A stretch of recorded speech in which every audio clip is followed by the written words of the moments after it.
everyone. Happy New Year. My name is Tony Winston, and welcome to the Freedom Travel Diva Show, where my special guest is my friend, Terry Garrett. Hey, Terry, how are Hi, Tony. How you? you doing? I'm I'm doing doing well. great, doing great. We are just so happy that you decided to join our show today. Thank you so much for agreeing to be on our show. We are going to talk about you and your decision to retire and Blaxit from the United States. Are you ready? I'm ready. I'm ready. All Let's talk right, about all it. right. Let's talk Well, about it. let's start by giving our audience a little bit of a background of what Blaxit means. I looked it up, been doing a little bit of research on it. Blaxit is when African Americans leave or what we call become expatriates or retire from the United States. And the reason why they call it Blaxit is because it's a social movement that promotes the expatriation of Black and African American Americans from the US to destinations abroad. The term Blaxit was coined in the wake of the Brexit academic, journalist, and human rights consultant, Dr. Ulysses Burley III. The term combines Black and exit to form Blaxit in the same manner that Brexit describes the British exit from the European Union.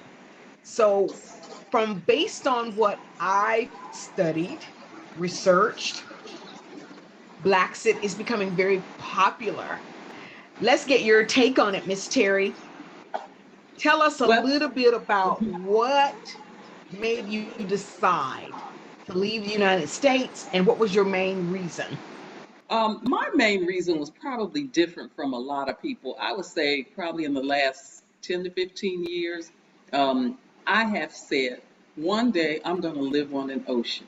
And that was my main driver for leaving. Um, it wasn't so much that I needed to leave the United States. I just wanted to live on an ocean. And I, pretty much realized that I wasn't going to be able to afford what I wanted in the United States. And that's when I found out that Americans move abroad, many of them retire abroad, and they live good lives, happy lives, and they live for less money than they would in the US. So that was my main drive. Well, first of all, let's let our audience know where you actually Blaxited to. That's true. So, yes, I have moved to Panama.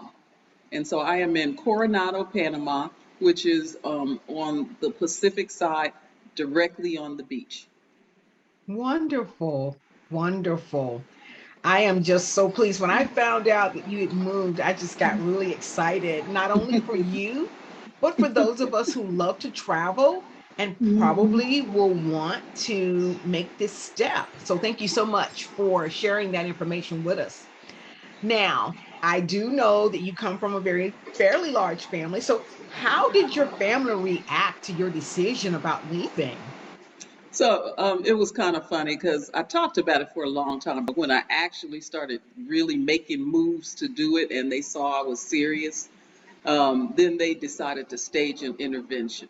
And basically, what they said was, "You're old and alone, so you don't need to go."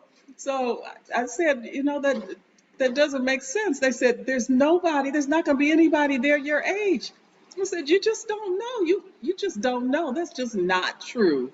And they said, "Well, okay, then it's just going to be couples. It's not going to be single people." I said, "I really don't think that's true." So then later on, I moved in March of last year. And in May, two of my sisters came to visit me. And we had such a good time and we partied and they met lots of people. And I think they changed their minds about my life here. I love it. I love it. Now, I do know you. We met dancing under the tutelage of Miss J. Taylor Yes. of what we call the Grace Dance Group. And you told me at that time that you love to travel. We share that love of traveling. So that's how Yes. we met. So I know you are a planner from what I Yes. gather. So what did it take, Terri, for you to prepare for your Black Sit? So basically, as I was stating, because I started out looking around the U.S., just it took a lot of research. So I just started reading a lot about people that lived in different places. I started reading about the top countries that people moved to as expats. I Mm-hmm. found out, for example, that Mexico has the largest number of American expats and the largest number of Black American expats.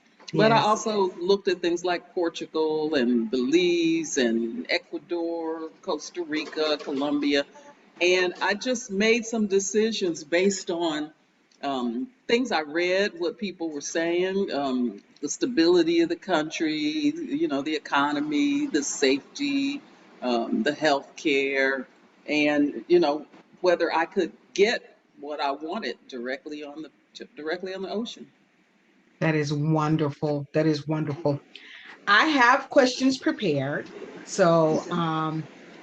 my next question for you is there are several ways African Americans can Black sit.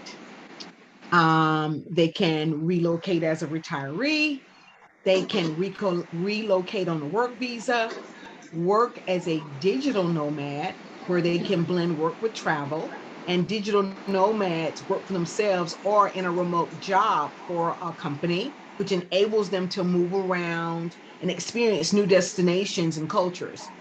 Anyone with a good grasp of digital skills can become a digital nomad, or some leave to trace their roots via the ancestry.com, or a lot of Black Americans want to return to the mother country and start a business or connect with their descendants. Did any Sure. of that play into your decision? So, sure, I am a retiree, and my one concern was even though I felt like I could afford to, live in my current lifestyle Mm-hmm. in the U.S. And I had a house, and I was concerned about overtime, maintenance and having to replace the roof or do different things, and you know, what financially would my life look like? I could afford it, but I just felt like I'd be pinching pennies, a little bit. Right. But yeah, I'm a retiree, so that's how I did it. Now it's interesting that you say that though, because right now I have a friend who is a coach, so a life coach, and so Mm-hmm. she works for herself. And she said that she realized that really she could live anywhere and work. So I have a friend that lives two doors down from me, and she's bought a place. Her daughter's here, her grandchildren, but she said she's probably going to be here 4 to 6 months a year. She didn't want an Airbnb, but she said that if she knew friends who knew people that wanted to stay, that she would let them. So my friend right now, two doors down, is renting for 1 month. My brother and his wife are planning to come for 2 months. And another lady that I met while I was here, she's coming back for 4 months. So it's easy enough to do. There are also a number of Black Americans who have moved here who continue to work. So if you work online, then you just have to find out from your job if they care if you're working outside of the country, and a number of people are doing that. That is wonderful to hear. Based on what we're experiencing right now with the pandemic, a lot of people are still working from home. It is just a beautiful notion to know that people can still relocate during these trying times. We're hoping and praying that the pandemic will at least let up. Are you experiencing any issues there with the pandemic? No, not to say that it isn't here, um, and especially the numbers went up. I think Panama has done a good job with how they handle the pandemic. And our numbers were pretty low. Over after the holidays, the numbers went up quite a bit.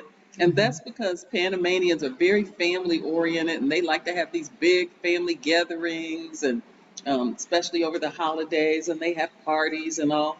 And so the numbers went up. But I can say from my standpoint, from where Mhm. I live, it's not something that I worry about. Everybody everywhere wears a mask.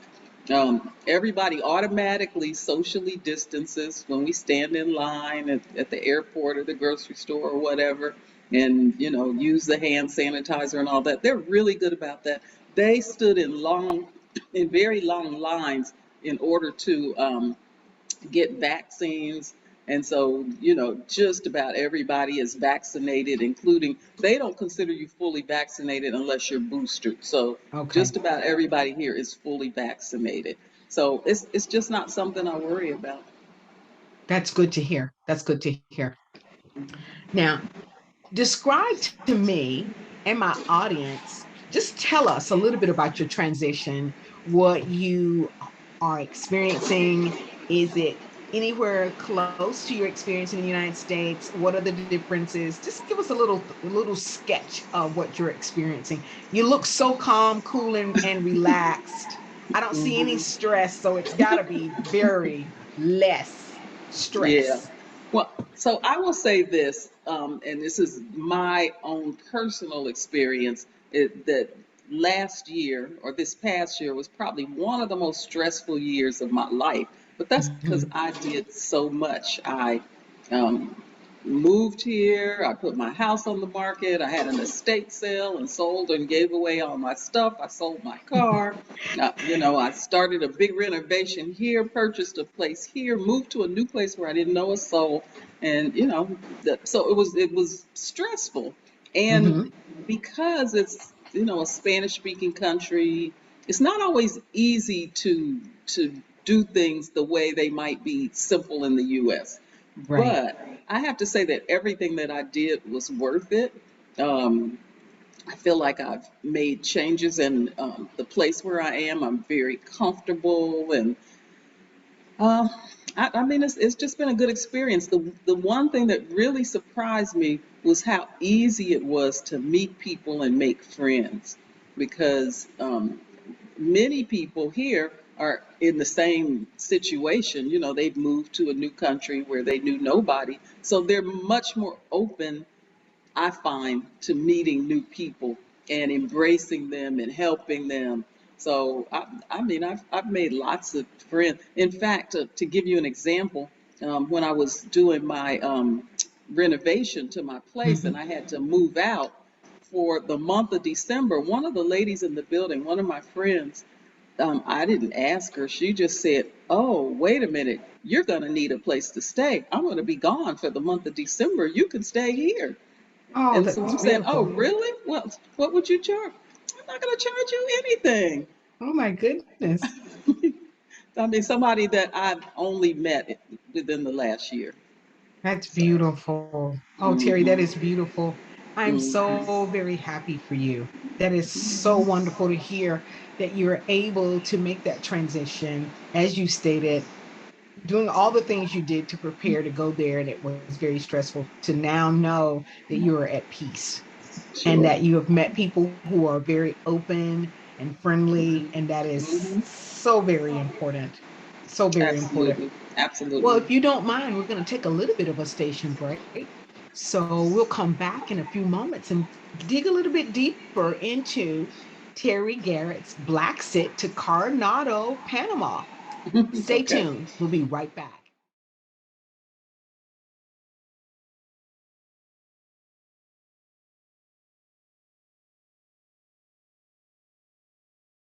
Thank you so much, Terry. We are back. We are speaking with my friend, Terry Garrett, who has Blaxited to Coronado, Panama. And we are going to be asking her some more questions about her experience. Terry, tell us about the your budget. I mean, how is living in Panama? Is it much less than what you spent in the United States, or is it comparable? In some ways, it's comparable. In some ways, it's less expensive. You Hmm. have to make a decision about, what your lifestyle is and how you want to live it. So, for example, I moved here. I lived one place for 3 months, and then I moved here. It's a two-bedroom, two bath. It's directly on the ocean. I go to sleep every night listening to waves crashing. When I lay in my bed and look out, all I see is ocean. Ah, And um, and I was paying for two-bedroom, two bath, 1150. Now in Atlanta, you're going to be hard pressed to find a really nice two-bedroom for 1150. So yes. um, um, purchasing it, um, I think purchasing here, well, at least in this condo building, you're going to be looking at anywhere from 180 to say 225, something like that. So, again, that may sound like the U.S., but you can't live directly on an ocean, you know, in a nice place for that. Um, No. Now, as far as groceries, it depends on what you want. If you shop like the Panamanians, if you buy their brands, if you get your fruits and vegetables from the stands, the corner stands, if you Hmm. buy your fish from the fish guy, that kind of stuff, then it's not expensive. If your restaurants that you eat at are the Panamanian restaurants that they call fondas, it's not Hmm. expensive. If, however, you're buying your brand names, and there's nothing wrong with that. I buy a lot of, what I was used to. It- You know, um, in some ways, some of the things are better. Some of our products might be better quality. Uh, to give you an example, I was using aluminum foil, Hmm. and the brand that I got from the store, the no name brand, didn't didn't cling, Hmm. and so then I went and found an American brand, and so you can find those things there, but they're going to cost more. Right. So food is how you shop. Restaurants the same. If you go to the fondas, it's cheaper. If you go to the expat type restaurants, it's going to be comparable. Okay. So Okay. now, transportation is another thing. I didn't have a car for a long time. I would walk about 2 blocks and then I would catch a taxi. Taxi into town was $1. Taxi back was $3. Um, the to Panama City, it's about an hour and 15 minutes, Hmm. and on the bus it's $2.50. So, prices can be really good. I think you can live. To me, now this is me living like where I live in the kind of building I live on the ocean. I think you can live here reasonably, one person for 2,000 a month. I think you can live a very decent life for 2,500. That is beautiful, because we do know that the United States is much higher than that, Yeah, much higher than that. yeah. And we did a little bit of research and we found out that, if we come to visit you, Mhm. that the plane ticket is not that expensive from Atlanta to Panama City. It's not. That's About true. 400 up to maybe $500 round trip, which Right. is not If bad you at all. pick it And at the I if don't you do it at mind the doing a right little. time, it's Hmm. it's you know it's a good price. The friend that I was talking about, that's two doors down, she has a friend that was trying to come. Her friend lives in New York, and Hmm. she was saying that the airfares were 229. So, Wow, that is wonderful. That is wonderful. Well, next question. Please provide the benefits of your transition. the benefits. Okay, one of the benefits I just keep talking about is I live on the ocean, and Oh, I just love that. Just love that. Um, I don't. I didn't move here because of the craziness going on in the US, but it certainly is a benefit that I'm not dealing with that day to day. I Yeah. kind of keep up with it a little bit, but I don't know. I just don't want to hear that nonsense day after day about, what Trump is doing and the Republicans and, people getting killed. I just want to relax and get away from that kind of stress. Hmm. The healthcare is very good and it's very reasonable. And it's funny because the doctors will spend time with you, and if you have any kind of issues, like you're going to the hospital for whatever, or Hmm. they did some sort of procedure, they'll give you their cell phone numbers and you can call them directly. Um, and it's I mean, I would not call it a third world country because Hmm. it has all the same conveniences that we have. So, um, and the people are just nice and helpful and friendly. I actually feel unfriendly because I had to get used to walking down the street and total strangers always, buen dia, buenos dias. People get on the bus, Hmm. buenos. Just people speak, everybody speaks. And I would be texting with my attorney and I would start out, hey, Vincent, blah, blah, blah, blah, blah, blah. And he would answer, good morning, Terry.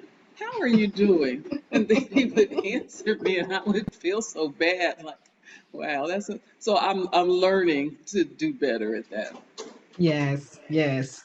Now, the flip side of that is, are there any cons to your transition? Yes, there are cons. So things that one thing people ask me is, what do I miss? Um, I miss the sometimes the just availability of things. Hmm. So I used to go to Costco and get those big tubs of spinach, kale, and I always had one, or you could get it from Publix or wherever. Hmm. And I always kept one in my refrigerator and I used it for my smoothies, or, I might, cook up some spinach, for dinner, wilted and all. It's just not that simple here. It's just they don't have it like that. In fact, you have to really look for spinach and really, really look for kale. They have it, Hmm. but you have to look for it. Things that you look for. So I was looking for what do you call them? Dryer sheets, Hmm. and I was going to these stores and people were saying, yeah, I've seen them, but I could never find them. And all I wanted them for was just to put in the drawers, to give, keep fresh scent. And I ended up having somebody that came to visit me bring dryer sheets because I have never found them. And sometimes you'll find something at a store, and this is where I get it. And then the next time you go, it's not there. So you might go to 3 or 4 stores sometimes to find the things that you want. That's still not bad. It's not bad. I mean, it's No. most of it is here, and you learn to live with what you have. I'm trying to think about cons. I I don't find the police a con. Um, I think, and I'll say this. I honestly believe that many of us Black Americans have what I call PTSD, in Hmm. that because of our experience, our life experience in the U.S., we automatically assume that something that happens is because of racism, or we walk into a situation kind of nervous about how are these people going to take me because I'm Black. And I have found from the few instances where I've walked into that thinking that, or expecting something, that it just wasn't true, because Yes. there's a lot of Black Panamanians. In fact, most of Panama are people of color. Hmm. Um, there's a lot of mixture, and there's a lot of Black Panamanians that look just like us. So I just haven't found that to be an issue. So I think That's those are the things, just missing some things. I'll tell you another thing. I don't think the steak is good, and I like a good steak. But they're little skinny cows. I just can't, kind of giving up steak. So can someone ship things to you like food? Is it difficult for someone to ship food to you? I don't think I don't think that people can ship food. Okay. Although people do bring things like grits or something like that. Somebody might Right. bring some grits or something. Um, but that's probably okay. That's another con. That's another con. Mm-hmm. They do Yeah. not have mail delivery here. We don't Okay. even have addresses. They have a post office you can go to, and something will get to the U.S. in 2 or 3 weeks. But what I have to do, I can still do Amazon, but what I have to do is there's companies where you sign up and they give you a mailbox address in Mm-hmm. Miami, Mm-hmm. and you use that for Amazon or any place else. And then the thing gets shipped to the Miami place, then they deliver it here, and then Okay. I go to that place, that store, and pick it up. And Oh. so, yeah, my Amazon stuff is gonna cost a little more because I gotta pay, you know, 350 a pound. Um, and Amazon Prime was like 2 days. Here it might be 5 days because two Okay. days to get to Miami, and then it's got to get here. So, Right. um, Right. that's a pro and a con. The pro is I still have Amazon. The con is that you got to go through all that to get your stuff. I still like that setup, Terry. I really do. Next question. Would you recommend that others make this type of decision to That black who it to wherever they like to go in the world? would I recommend what? Others to make this same Oh, decision like you did. absolutely, absolutely. Um, I I can say, I mean, I just think you need to do your research Mm-hmm. because it's not going to be the U.S. And so you need to be adventurous and be flexible, I think, is the important thing. I At this point, I don't see me moving back to America. Um, I'll come back to visit and things, but I don't see me moving back unless I just can't take care of myself. Right. The people I know, the Black Americans I know, many from Atlanta, by the way, that have moved here all say the same thing. We really are enjoying our lives here, and we don't particularly want to move back to the U.S. And I Mm-hmm. think that if people do their research first, they'll come to the same conclusion wherever they end up. Right. Right. Well, I like what I hear, and I I I am considering to come to visit you, my friend. Test the Absolutely. waters out, Absolutely. and we'll Yeah. talk about that offline. But I am going to make an effort to come and spend some time with you in this year, later on this Okay. year. Well, I Okay. want to say this. I moved here in March. I have had 10 visitors since March. Everybody and a lot more people planning to come. So yeah, that's fine. I will get on your schedule, my friend. I will get on the schedule. Are there any legalities um, for those of us who are considering Black? What are the legalities that we need to consider? So I can talk a lot about Panama and a little bit about other places. Some places are easier to get a visa than others. Mm-hmm. Panama has a good visa program. Mexico, I understand, is easy as well. Portugal, I think, Mm-hmm. Ecuador. So you just have to look at the legalities. Panama, for example, allows you to Americans and Canadians to come for 6 months without a visa. Oh, And what a lot of people will do is leave for 30 days and then come back for another 6 months. However, I think they're cracking down on that because, they want people to come in and be a part of the economy. So right. what for Panama, if you there's a couple of main visas. If three, if you are if you have $1,000 of permanent income a month, So that would Mm-hmm. be Social Security, a pension, military, anything that gives you, at least $1,000 a month for the rest of your life. Then you can get what's called a pensionado visa, and you Okay. just have to get an attorney to set that up, and and that probably will end up costing you 12 to 1,500. Um, One that was really good and they changed last year is called a Friendly Nations visa, where now you have to either buy property or put 200,000 in the bank in order. Doesn't matter, how old you are or anything, and you can also get a permanent visa. Okay. And then there's one I don't know a lot about, but it's called a digital nomad. They just Mm-hmm. started that one. So there are several ways that you can come here. I would say that first come visit, and maybe plan on being here a few months and just try without a visa to see if it's something that you'd even be interested in. Yes. Yes. Love it. Love it. Great advice. Thank you so much. And my last and final question, I think you've already answered it, but I'm going to ask it anyway. Will you return to the United States at some point? I am returning to visit. I was back and forth a lot in 2021, because selling the house and selling the car and you know moving furniture, put stuff in storage.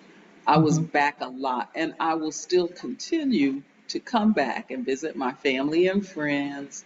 Um, However, I have already decided that for major holidays, Thanksgiving, Christmas, New Year's Eve, I am going to be here. There was so much stuff that I missed when I came to the US. I mean, they really enjoyed themselves for those holidays. And Yes.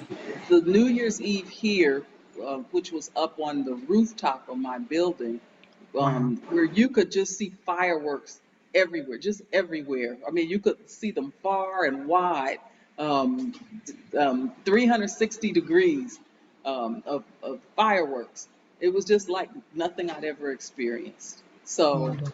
um, I don't see me coming back unless I just can't take care of myself. Yes. Yes. Well, I've complimented you before by saying that I know you and I see not one bit of stress in your face, in your demeanor, and I can just tell that you are so very happy with the decision that you've made. And Right. I'm just so happy for you.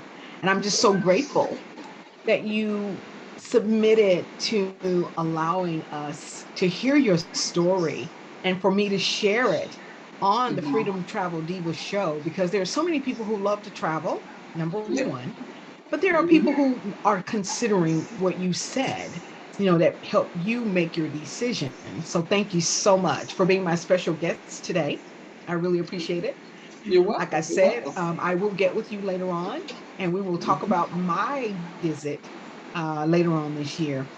Okay. But I just want to say to my listening audience, it has been my pleasure to bring this show to you. Terry and I have been friends for a number of years.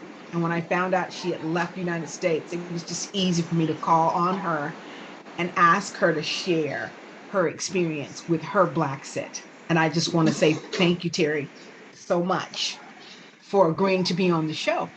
And when I do come to visit, I will take a lot of pictures. We'll do a little bit of a video so we can upload that and show my audience that Yeah. experience.